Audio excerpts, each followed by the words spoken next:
வணக்கம். வேர்ல்டின் செய்திகளுடன் நான் நிரோஷன். முதலில் தலைப்புச் செய்திகள். போர் முடிந்ததும் உக்ரைன் ஜனாதிபதி பதவியிலிருந்து விலகுவதாக அறிவித்த செலன்ஸ்கி.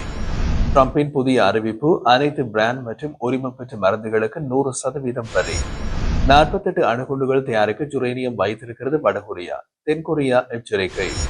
டிரம்புக்கு அமைதிக்கான நோபல் பரிசு கிடைக்க வாய்ப்பு இல்லை, நிபுணர்கள் கருத்து.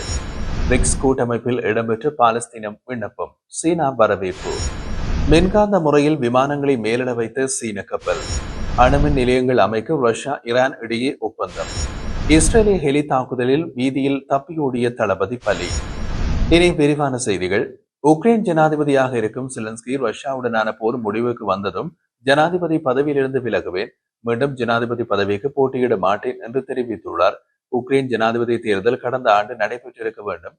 ரஷ்ய போர் காரணமாக தேர்தல் இடைநிறுத்தி வைக்கப்பட்டுள்ளது. ரஷ்யா கடந்த 2022ஆம் ஆண்டு பிப்ரவரி மாதம் முழு அளவில் உக்ரைன் மீது போர் தொடுத்தது. அதில் இருந்து தற்போது வரை போர் நீடித்து வருகின்றது. நாட்டில் போர் நடந்து கொண்டிருக்கும் நிலையில் தேர்தல்களை நடத்தக்கூடாது என்பது உக்ரைனின் அரசியலமைப்பு சட்டம். செலன்ஸ்கி கடந்த 2019ஆம் ஆண்டிலிருந்து ஜனாதிபதியாக இருந்து வருகின்றார். ரஷ்யாவுடன் போர் நிறுத்தம் ஏற்பட்டால் தேர்தலை நடத்துவதற்கு ஏற்பாடு செய்வேன். ஏனென்றால் தேர்தல் எனது இலக்கு அல்ல. மிகவும் கடினமான காலகட்டத்தில் என் நாட்டுடன் இருக்க வேண்டும், என் நாட்டுக்கு உதவ வேண்டும் என்று நான் மிகவும் விரும்பினேன். போர் முடிவடைய வேண்டும் என்பதுதான் என்னுடைய இலக்கு என்று செலன்ஸ்கி தெரிவித்துள்ளார். அமெரிக்க ஜனாதிபதி டொனால்ட் ட்ரம்ப் அக்டோபர் 1ஆம் தேதி முதல் அமெரிக்காவுக்கு இறக்குமதி செய்யப்படும் அனைத்து பிராண்ட் மற்றும் உரிமம் பெற்ற மருந்துகளுக்கு 100% வரை விதிக்கப்பட உள்ளது என்று அறிவித்துள்ளார்.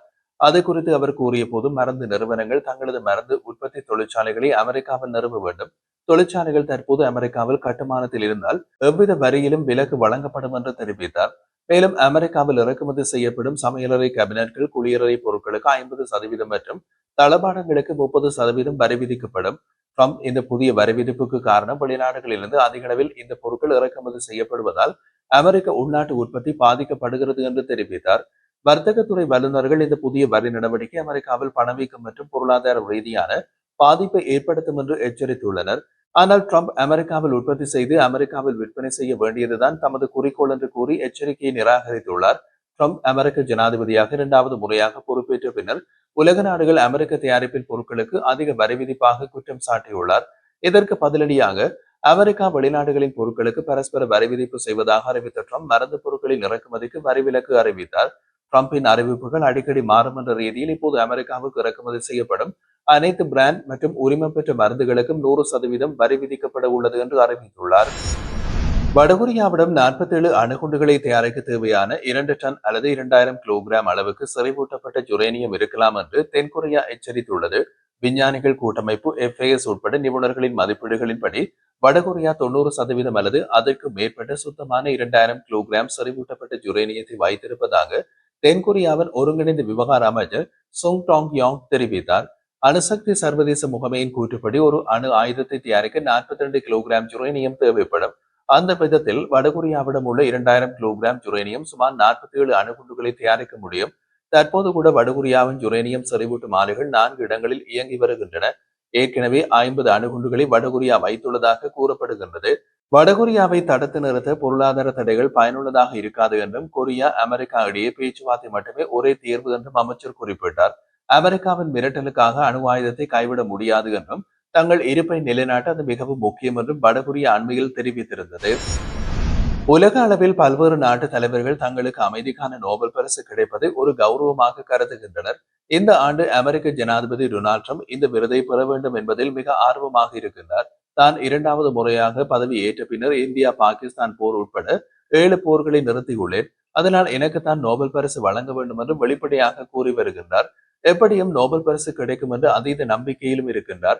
இந்த சூழ்நிலையில் ட்ரம்புக்கு நோபல் பரிசு கிடைக்க வாய்ப்பு இல்லை என்ற கணிப்பு தற்போது வெளியாகி இருக்கின்றது. உக்ரைன் ரஷ்யா போரை முடிவுக்கு கொண்டு வர அவர் திட்டமிட்டிருந்தார். இது தொடர்பாக இரு நாட்டு தலைவர்களுடனும் பலமுறை பேச்சுவார்த்தைகளை நடத்தியும் அந்த போர் இன்னமும் முடிவுக்கு வரவில்லை. இதன் காரணமாக அவருக்கு நோபல் பரிசு கிடைக்காது என்று கூறப்படுகின்றது. இந்த ஆண்டு நோபல் பரிசு கமிட்டி குழுவினர் அமைதிக்கான நோபல் பரிசினை ஏதாவது ஒரு மனிதாபிமானம் சார்ந்து செயல்படக்கூடிய அமைப்புக்கு கொடுக்க முடிவு செய்துள்ளதாகவும் கூறப்படுகிறது. ட்ரம்புக்கு நோபல் பரிசு கிடைக்க வாய்ப்பு இல்லை என்று வரலாற்று நிபுணர் ஆஸ்லி ஸ்லீலின் கூறுகின்றார். ட்ரம்பின் நடவடிக்கைகள் நோபல் பரிசு அளவுகோலுக்கு எதிரானது என்றும் வேறு ஆய்வாளர்கள் கூறுகின்றனர். பரிசு வழங்கும் குழு சுதந்திரமாக செயற்படுகிறது என்று நோபல் பரிசு கமிட்டி குழுவை சேர்ந்த உறுப்பினர் ஒருவர் தெரிவித்துள்ளார். இதனால் டிரம்பின் நோபல் பரிசு கனவு தகர்ந்துவிடும் என்ற நிலைமை உருவாகி இருக்கின்றது. வரும் அக்டோபர் மாதம் 10ஆம் தேதி நோபல் பரிசு பெறுபவர்களின் பெயர்கள் அறிவிக்கப்பட உள்ளது என்பதும் குறிப்பிடத்தக்கது. பிரிக்ஸ் கூட்டமைப்பில் இடம்பெற பாலஸ்தீனம் விண்ணப்பித்துள்ளதாக ரஷ்யாவுக்கான பாலஸ்தீன தூதர் அப்தல் ஹபீஸ் நோபல் தெரிவித்துள்ளார். பிரிக்ஸ் கூட்டமைப்பில் பிரேசில், ரஷ்யா, இந்தியா, சீனா, தென்னாப்பிரிக்கா ஆகிய 5 முதன்மை நாடுகளுடன் எகிப்து, எத்தியோப்பியா, ஈரான், ஐக்கிய அமீரகம், இந்தோனேஷியா ஆகிய கூடுதல் உறுப்பு நாடுகளும் இடம்பெற்றுள்ளன.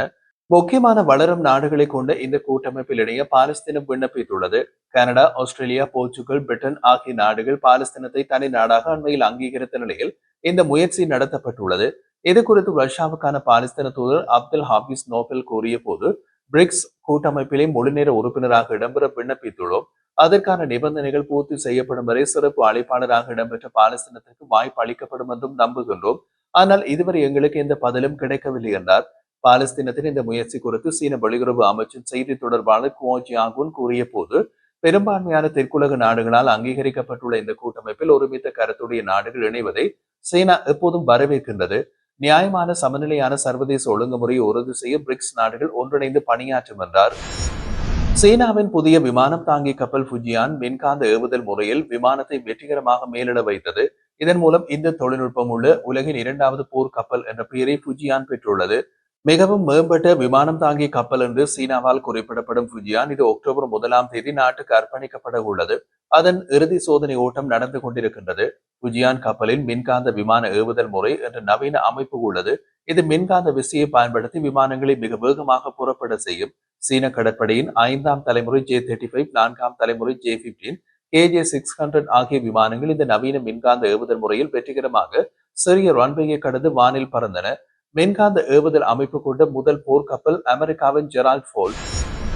ஈரானின் 4 புதிய அணுமின் உற்பத்தி நிலையங்களை அமைக்க $25 பில்லியன் மதிப்புள்ள அணுசக்தி ஒப்பந்தம் ரஷ்யா ஈரான் இடையே கையெழுத்தானது.